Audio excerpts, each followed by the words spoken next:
अपने पसंदीदा शो के फुल एपिसोड देखने के लिए अभी डाउनलोड करें दंगल प्ले ऐप।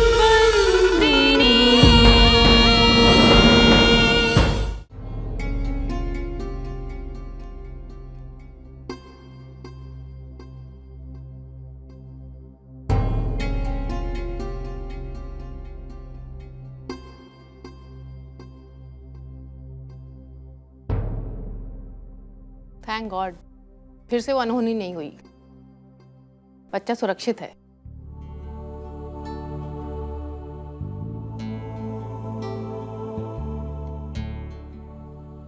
पर कुछ तो गड़बड़ है।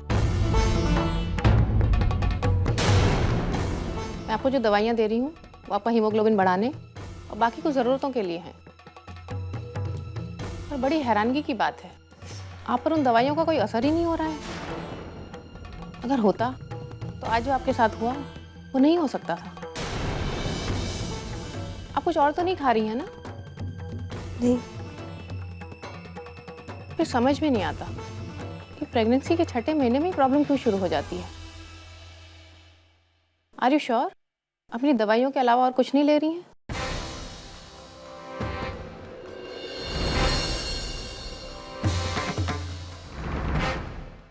दवाइयों के अलावा बस काढ़ा पीती हूँ और वैद्य जी ने जो हर्बल मेडिसिन दी है उसे सूप में डाल के लेती हूँ। तो मैंने ही रेकमेंड की थी, लेकिन अगर आप कुछ और नहीं ले रही हैं तो फिर ऐसा बार बार क्यों हो रहा है आपके साथ?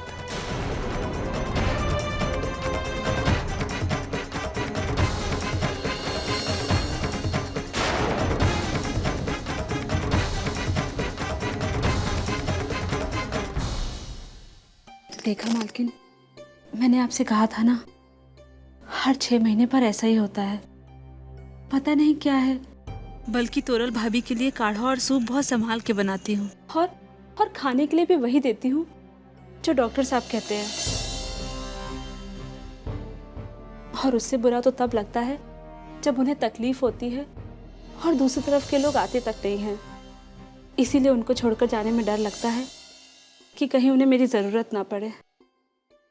ये बात है तो मेरा एक काम करो,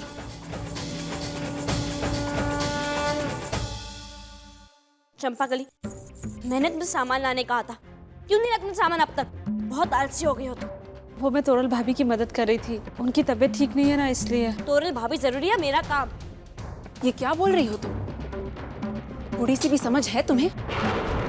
तुम्हें पता है तोरल भाभी की हालत कितनी खराब है, और ऐसे में घर में और भी तो लोग हैं ना। ओह, मैं तो भूल ही गई, ये लकीर जो इस घर में बनी है उसकी वजह से वो लोग तो आएंगे ही तोरल की मदद करने के लिए। अरे तुम लोग घर वाले हो, एक ही घर में रहते हो, खुद की मदद खुद करना सीखो।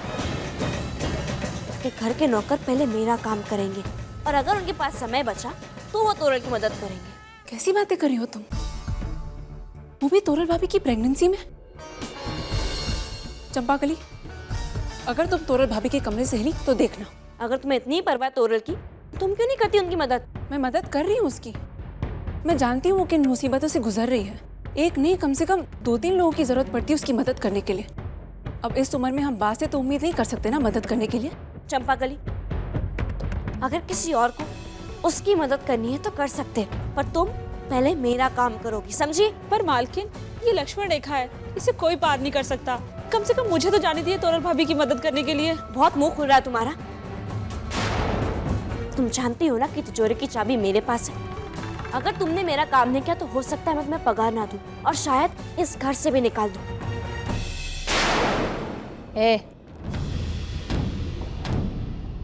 मैं देखती हूँ कैसे निकालती है तू इसे। इतना झगड़ा करने से अच्छा मैं खुद ही चली जाती हूँ।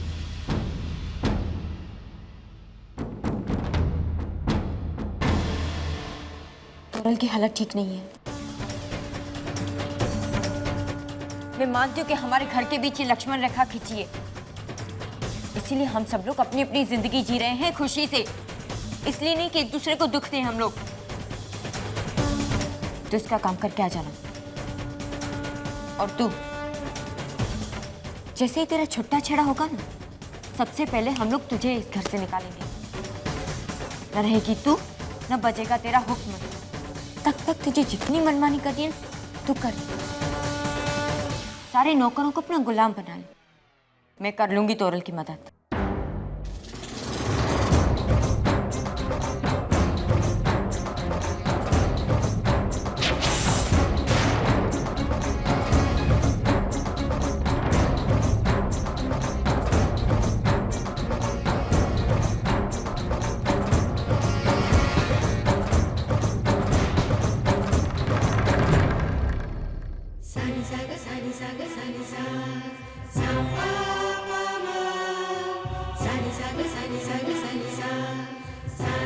मालकिन, आपके झूठ मूठ के नाटक से तो चमत्कार ही हो गया। खेमी बहना पहली बार लकीर पार करके तोरल भाभी के कमरे में उनसे मिलने गई।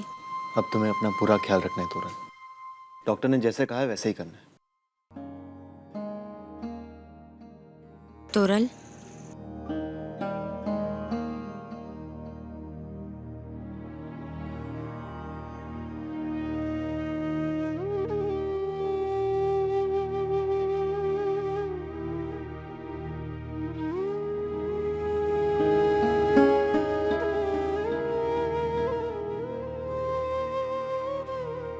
मालकिन, आप वाकई में महान हो।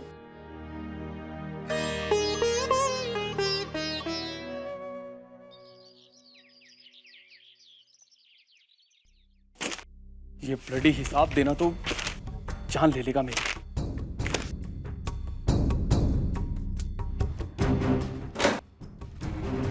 पापा पापा आप कहाँ जा रहे हो? देखो बेटा, अभी बहुत टेंशन में हूं मैं। अब प्लीज यहाँ से जाओ। मुझे भी ले चलो ना आपके साथ, मैं आपके टेंशन को कम कर दूंगी। प्लीज मुझे ले चलो ना। पापा पापा पापा पापा पापा पापा प्लीज मुझे भी ले चलो ना अपने साथ। बेटा, आपको बात समझ में नहीं आती? कह दिया आपको नहीं लेके जा सकता। जाओ यहाँ से।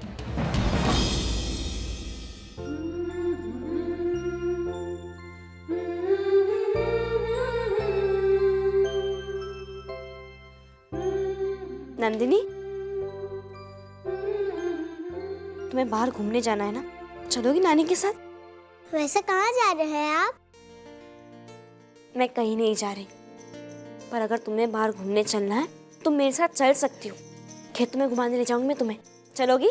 ठीक है, तो मैं चेंज करके आती हूँ। वो क्या है ना, पापा टाइप कपड़े पहने हैं ना, पापा के साथ जाने की सोच रही थी इसलिए। नानी,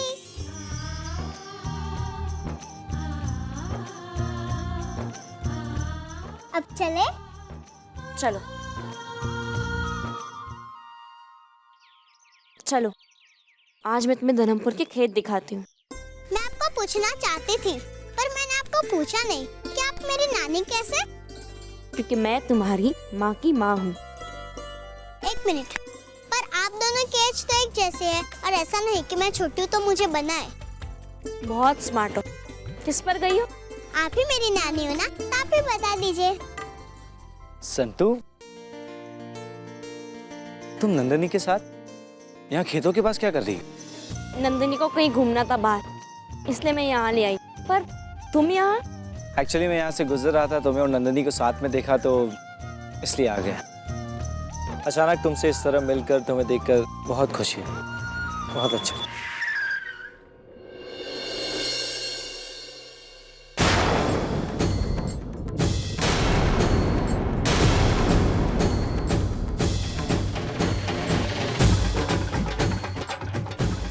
ये क्या तमाशा लगा रखा है? बहाना बनाने के लिए मेरी बेटी मिली थी तुम्हें? अगर शशांक से मिलना ही था तो ऐसे ही मिल लेती। मेरी बेटी को घुमाने का बहाना बनाने की क्या जरूरत थी तुम्हें? कद्दू, वो तुम्हारी माँ है, तमीज से बात करो। ये है मेरी माँ? ऐसी होती है माँ? घिन आती है मुझे इसे देखकर। आज के बाद मेरी बेटी को हाथ भी मत लगाना, समझी तुम?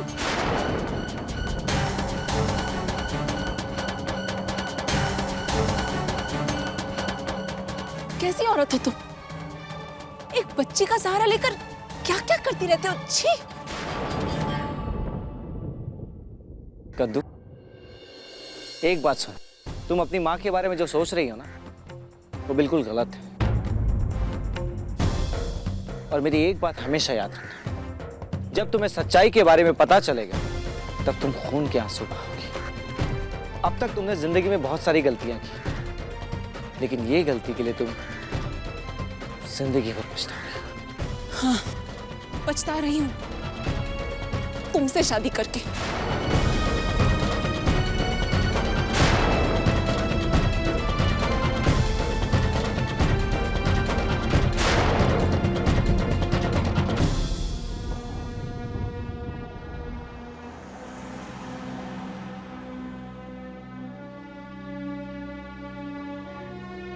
संतु, वो कद्दू की तरफ से मैं तुमसे माफी मांगता हूँ। जाने शशांक, कोई बात नहीं।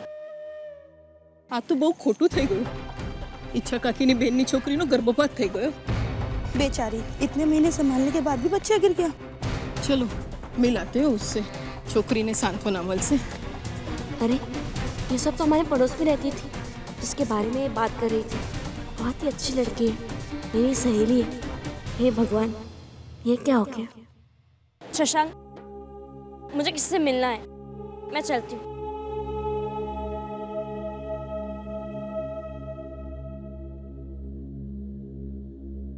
આ તો કેટલો મોટો દુર્ભાગ્ય થઈ ગયો. पर ये हुआ कैसे? जरूर इसको खाने में कुछ गड़बड़ खिला दिया होगा, इसीलिए इसकी हालत ऐसी हो गई है. नहीं, कुछ खास नहीं खिलाया. जो इसके लिए बनता है रोज वही खिलाया है. लेकिन हाँ, खाने के बाद इसे पपीता दिया था ताकि इसकी सेहत अच्छी रहे. क्या पपीता खिला दिया इसे? अरे तुम लोगों को पता नहीं कि पपीते में कितनी गर्मी होती है, और तुम लोगों ने इसे पपीता खिला दिया. अरे जो औरत पेट से होती है उसके खाने में एक एक चीज संभाल के दिया जाता है. Are you sure? अपनी दवाइयों के अलावा और कुछ नहीं ले रही हैं? लेकिन अगर आप कुछ और नहीं ले रही हैं तो फिर ऐसा बार बार क्यों हो रहा है आपके साथ, वो भी एग्जैक्टली 6 मंथ में? कहीं तोरल के साथ भी ये बात मुझे एजेंट भाई के सामने लानी ही पड़ेगी.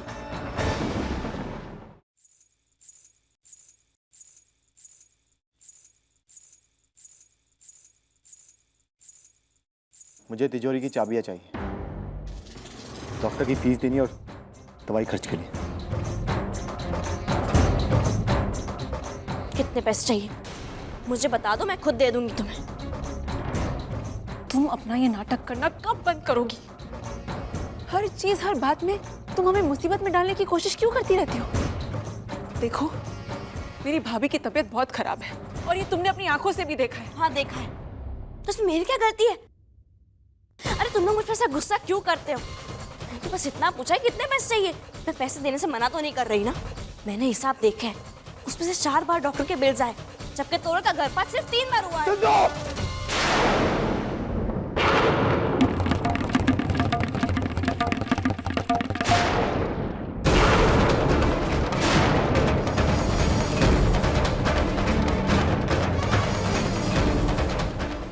इस घर में तुम्हें इतना मान दिया, लेकिन मैं कभी सोच भी नहीं सकता था कि तुम्हारी सोच. तो सोचा क्या था? आपकी पत्नी का गर्भपात 3 बार हो चुका है. क्यों? इस बारे में सबसे ज्यादा आपको सोचना चाहिए. घर का तो बंटवारा हो गया, लेकिन साथ ही साथ दिमाग का भी बंटवारा हो चुका है. अरे पैसे तो मेरे ही जा रहे हैं ना, तो मैं तो सोचूंगी जब तक मुझे मेरा अधिकार नहीं मिल जाता. पर इससे पहले आपको आके सोचने का घर में ऐसा क्यों होता है? तोरल का गर्भपात 3 बार हो चुका है. मुझे तो लगता है कि शायद तोरल नहीं चाहती कि उसको ये संतान हो. क्या कहा तुमने? तोरल अगर जिंदगी में मुझसे ज्यादा किसी से प्यार करती थी तो इस इच्छा से कि एक दिन उसके गोद में मेरी और उसकी संतान हो. संतो, तो फिर शायद कोई और है जो तोरल की इस इच्छा को पूरी नहीं करने देना चाहता.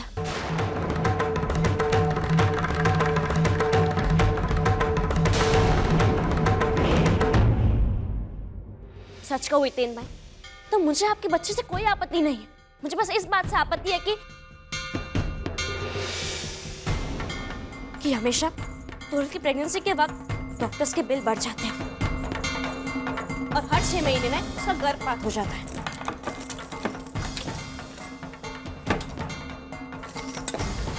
मैं आपको पैसे देने से मना नहीं कर रही हूँ हितेन भाई, क्योंकि मैं खुद नहीं चाहती कि तोरल अस्पताल में जाए. पर जब कोई कहानी बार बार दोहराई जाती है तो उसे होने का विधान है किसी की लिखी हुई अनहोनी कहते हैं। इस बारे में एक बार नहीं 10 बार सोचिए हितेन भाई, क्योंकि ये आपके खुद के परिवार का सवाल है। परिवार संतान से बनता है संतु। और तुम परिवार का मतलब क्या जानते? तुम खुद तो एक बच्चे को भी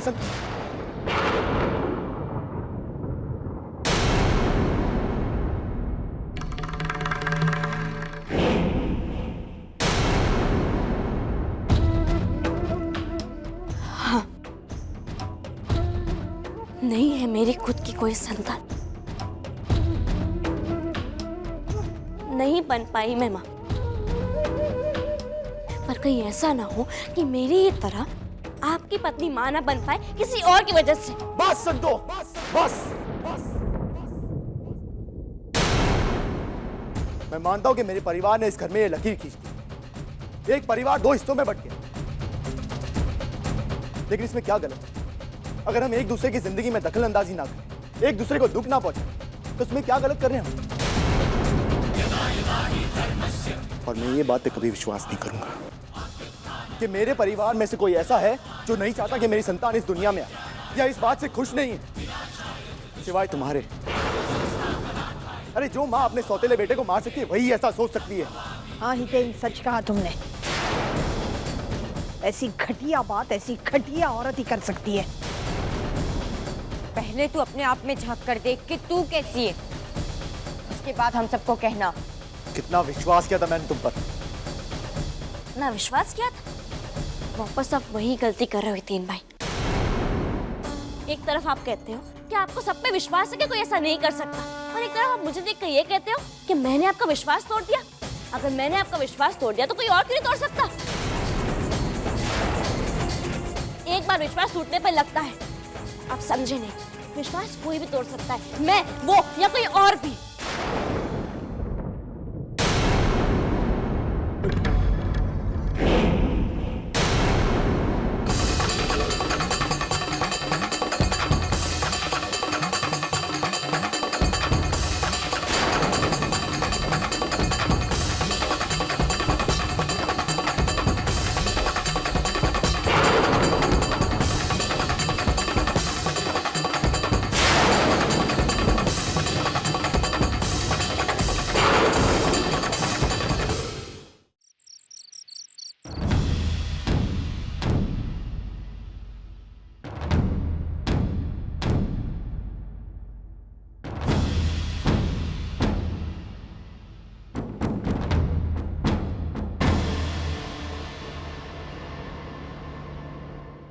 पर कुछ तो गड़बड़ है। आप पर उन दवाइयों का कोई असर ही नहीं हो रहा है। Are you sure? अपनी दवाइयों के अलावा और कुछ नहीं ले रही हैं? तो फिर ऐसा बार बार क्यों हो रहा है आपके साथ? वो भी एग्जैक्टली 6 मंथ में। आपकी पत्नी का गर्भपात 3 बार हो चुका है, क्यों? इस बारे में सबसे ज्यादा आपको सोचना चाहिए। सच कहूं हितेन भाई, तो मुझे आपके बच्चे से कोई आपत्ति नहीं बन पाई मैं मां। पर कहीं ऐसा ना हो कि मेरी ही तरह आपकी पत्नी मां ना बन पाए किसी और की वजह से। विश्वास कोई भी तोड़ सकता है, मैं, वो या कोई और भी।